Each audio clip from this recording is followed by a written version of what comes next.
ಸೂರ್ಯದೇವನ ಉದಯದ ಪರಿಕಲ್ಪನೆ ಮನಸ್ಸಿನ ಅಂತರಾಳದಲ್ಲಾಗಲಿ ನಿಮ್ಮನ್ನು ನೀವು ತೊಡಗಿಸಿಕೊಂಡು ಭಕ್ತಿ ಭಾವನೆಯೊಂದಿಗೆ ಸೂರ್ಯದೇವನಿಗೆ ಪ್ರಾರ್ಥನೆಯನ್ನು ಸಲ್ಲಿಸಿ, ಪ್ರಾರ್ಥನೆಯ ಜೊತೆಗೆ ಸೂರ್ಯದೇವನ 12 ಬೀಜ ಮಂತ್ರಗಳನ್ನು ಹೇಳೋದ್ರ ಮೂಲಕ ಒಂದು ರೌಂಡು ಸೂರ್ಯ ನಮಸ್ಕಾರ ಮಾಡೋಣ.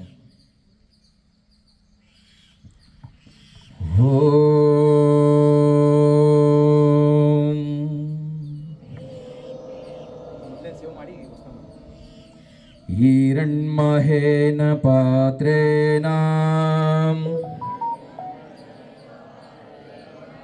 ಸಸ್ಯಶಾಪಿಹಿತಂ ಮುಖಂ ತತ್ವಂ ಪೂಷಣಂ ಅಪಾರಣಂ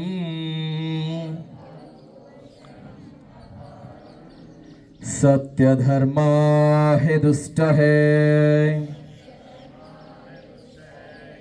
ಓಂ ರಾಮ್ ಮಿತ್ರಾಯ ನಮಃ.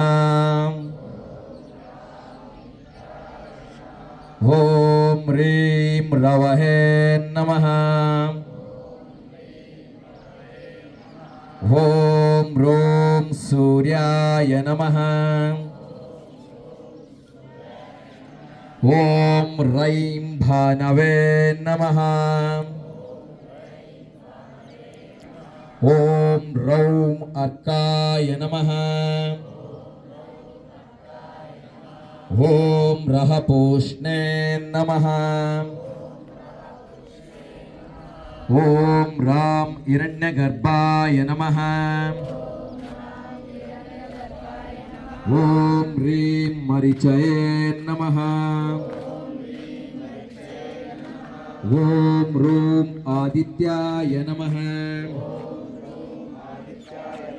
ಓಂ ರೈಂ ಸವಿತ್ರೇ ನಮಃ. ಓಂ ರೌಂ ಅರ್ಕಾಯ ನಮಃ. ಓಂ ರಹ ಭಾಸ್ಕರಾಯ ನಮಃ. ಓಂ ಶ್ರೀ ಸವಿತ್ರ ಸೂರ್ಯನಾರಾಯಣಾಯ ನಮಃ. ಹೀಗೆ ನಿಮ್ಮ ಮನಸ್ಸಿನಲ್ಲಿ ದೇವಾನುದೇವತೆಗಳ ದೇವ ಸೂರ್ಯದೇವನನ್ನು ಮನದಲ್ಲಿ ನೆನೆದು ನಮ್ಮ ಜೀವನದಲ್ಲಿ ಬಂದೊದಗಿದಂಥ ಎಲ್ಲ ಆರೋಗ್ಯದ ಸಂಕಷ್ಟಗಳನ್ನು ದೂರ ಮಾಡಿ ನಮಗೂ ನಮ್ಮ ಕುಟುಂಬಕ್ಕೂ ಒಳ್ಳೆಯ ಆರೋಗ್ಯ ಚೈತನ್ಯ ಶಕ್ತಿಯನ್ನು ಕೂಡ ಅಂತ ಬೇಡಿಕೊಂಡು ಒಂದು ಬಾರಿ ಪ್ರದಕ್ಷಿಣೆಯನ್ನು ಹಾಕಿ, ನಿಮ್ಮಷ್ಟಿಗೆ ನೀವೇ ಒಂದು ಬಾರಿ ಪ್ರದಕ್ಷಿಣೆ ಹಾಕಿ ಈಗ ಹೇಗಿದ್ರಿ ಅದೇ ಸ್ಥಿತಿಗೆ ಬಂದು ನಿಂತ್ಕೊಳ್ಳಿ. ಈ ದಿನ ಇಡೀ ವರ್ಷದ ಜೂನ್ 21 ಅತ್ಯಂತ ದೀರ್ಘಾವಧಿಯ ದಿನ. ಯಾರು ಇವತ್ತು ಯೋಗ ಮಾಡ್ತಾರೆ ಅವರು ದೀರ್ಘಾಯುಷ್ಯರಾಗ್ತಾರೆ. ಅದಕ್ಕೋಸ್ಕರನೇ ಜೂನ್ 21 ಆಯ್ಕೆ ಮಾಡಿಕೊಂಡಿರೋದು. 2014ರಲ್ಲಿ ಮೊದಲಿಗೆ 1ನೇ ಯೋಗ ದಿನಾಚರಣೆ ಪ್ರಾರಂಭ ಆಗಿ ಇವತ್ತು 2026ಕ್ಕೆ 12ನೇದು ಬರ್ತಾ ಇದೆ. ವಿಶ್ವಸಂಸ್ಥೆಯಲ್ಲಿ ಕೂಡ ಈಗ ಯೋಗ ನಡೀತಾ ಇದೆ. ಹಾಗಾಗಿ ನಾವೆಲ್ಲರೂ ಕೂಡ ಆರೋಗ್ಯವಂತರಾಗಿ ದೀರ್ಘಾಯುಷ್ಯರಾಗಿ ಬಾಳೋಣ ಅಂತ ಹೇಳ್ತಾ ಈಗ ಸೂರ್ಯ ನಮಸ್ಕಾರ.